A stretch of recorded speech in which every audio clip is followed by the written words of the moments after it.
జాగ్రత్త రండి.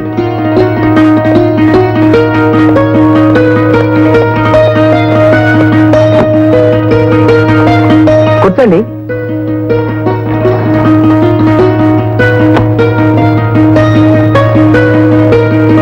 ఏమిటండి చూస్తున్నారు? సర్టిఫికేట్లా? ఈ రోజుల్లో చదువుకుంటే వచ్చేది ఉద్యోగాలు కాదండి, ఉత్త సర్టిఫికేట్లే. ఏమండి, టీ వచ్చే లోపల కాలక్షేపాలకు నేను కొన్ని చిక్కు ప్రశ్నలు వేస్తాను, మీరు సమాధానాలు చెప్పాలి. తప్పు చెప్తే నేను గెలిచినట్టు. సరేండి. అప్పుడే పుట్టిన పసిబిడ్డ జుట్టు ఏ రంగులో ఉంటుంది? నలుపు. కనుబొమ్మలు? నలుపు. కనుగుడ్లు? నలుపు. పళ్ళు? నలుపు అంటాను అనుకున్నారా? కాదు, తెలుపు. మీరు నిజంగా జీనియస్ అండి.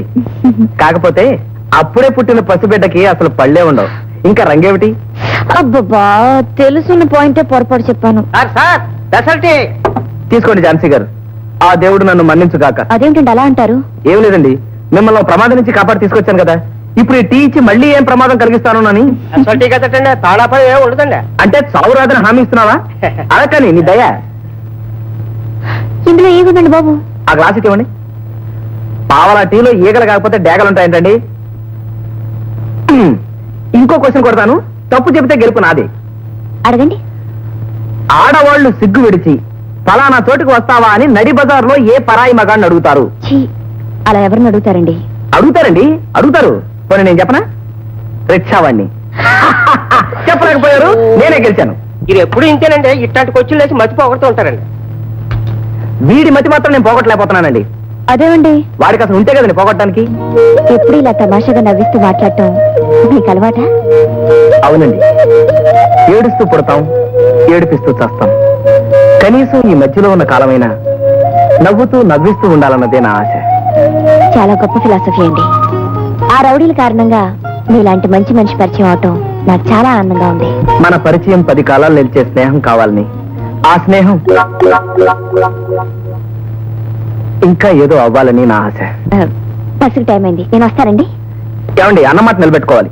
ఏంటండి? వస్తానన్నారుగా, మళ్ళీ తప్పకుండా రావాలి. అలాగే రండి. చిక్కుమగళూరులో వెస్ట్ ఇండీసు.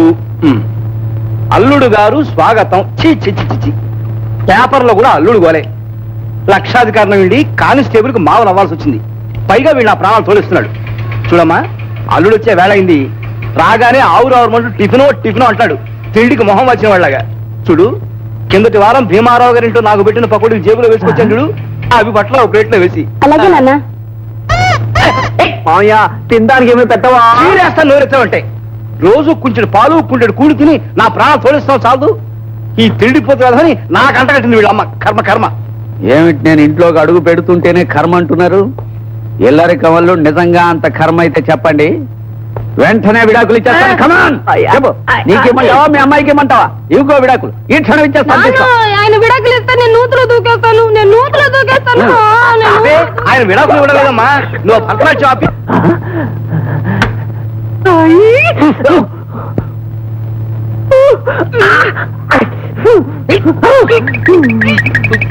ఏమిటి, ఏదో ఎలిగి తెచ్చిన వాసన వస్తుంది? అదేం లేదు, ఈ చంటిగాడు స్నానం చేసి నిన్నటికి నెల దాటింది అంతే. నువ్వు తిని బాబు. అదేం కాదు ఎల్లన్నయ్యా, ఆ పక్కోలీలు నెలకి తవ్వి బూద్దులు నీకు పెడుతున్నాడు. నువ్వు తిన్నావంటే తత్తులుకుంటా కదా. ఎంతకి తెగించావు? ఈ పాయిజన్ పకోడా పెట్టి నన్ను ఫినిష్ చేయాలని చూస్తున్నావా? అంతే. ఇక నేను క్షమించడానికి వెళ్ళలేదు. ఇవిగో విడాకులు, ఇంకా నిలబడ్డామే. పట్టుకో.